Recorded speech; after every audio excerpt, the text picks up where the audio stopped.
जिसमें मौलाना अब्दुल्ला सालिम चतुर्वेदी साहब को लेकर के और मुखिया मुर्शिद आलम साहब को लेकर के जो जोकीहाट विधानसभा से कैंडिडेट चुने गए हैं एआईएमआईएम पार्टी की, तो काफी ज्यादा इसको लेकर के लोगों ने र्यूमर्स बना दिए हैं कि मौलाना के साथ कुछ गलत हो गया है या कुछ सही हुआ है। तो हम इसको लेकर के मुखिया जी से बात करेंगे और क्या सही है क्या गलत है, मुखिया जी आज पूरा खुलासा करेंगे इस बात का।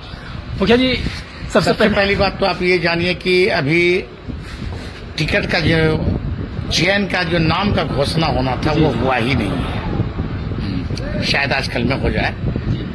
अब रही बात कि ये मौलाना जो बोल रहे हैं कि हम जमीनी स्तर से बहुत पुराने कार्यकर्ता हैं, उसको याद होना चाहिए कि जिस दिन उदा में एक प्रोग्राम वो बिहार रियासती सदर अख्तर ईमान को लेके कर रहे थे, उस दिन शहनवाज आलम का आदमी जाके उसका टेंट माइक सभी को तोड़ दिया था जी। यहाँ तक के जान बचा करके सभी लोग वहाँ भागे थे। ये स्वयं जाके गाड़ी में छिप गया था।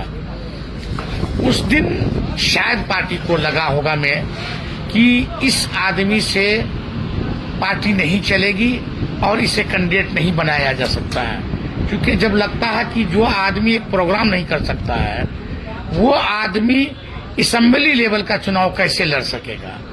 और वहां पर आप ये जानिए मरहूम तस्लीम साहब के परिवार का और स्वयं वो 56 साल से उसका एक छत्र राज रहा है।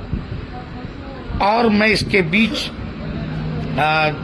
बाई इलेक्शन 2018 में जेडीयू से लड़ा हूं और उससे पहले भी एक बार लड़ा था, लेकिन मैं जितनी भी सभाएं किया कहीं पर भी ये लोग मेरे सभा में किसी भी चीज का यानी नुकसान करने की जरूरत नहीं किया।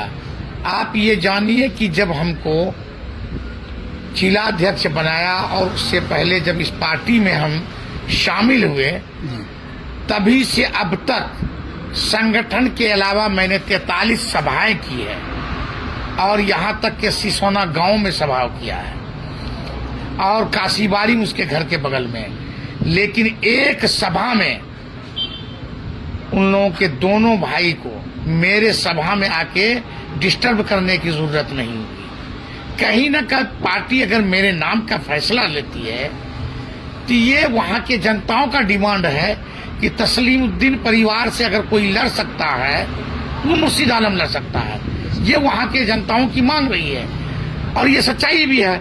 और जो आदमी कहता है हम पार्टी को सींचे हैं, उसके बाद से वो 5 सभा भी दिखा दे पार्टी के हित में, जब से उदाहाट में उसके साथ घटना, वो तो एक तरह से वो इस पार्टी से पूरी तरह से गौन हो चुका था। और यहाँ तक अभी कुछ देर खुलासा करेंगे, आज से 2 महीना पहले भी पार्टी में से वो इस्तीफा दिया था।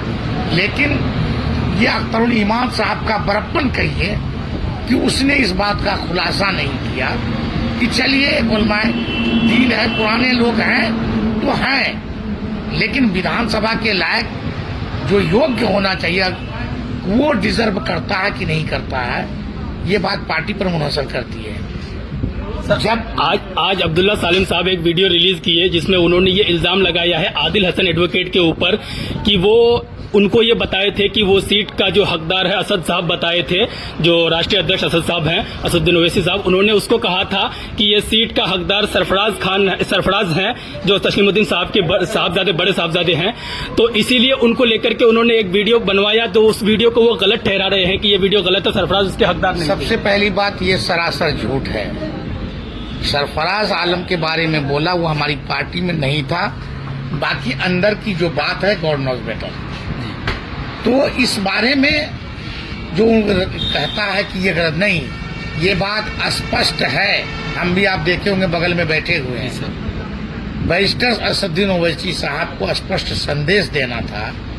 पार्टी में टिकट के दावेदार हम 2 व्यक्ति हैं, मौलाना साहब और आप, और नाम भी लिया है वो जी कि हम ही दोनों में से आप जी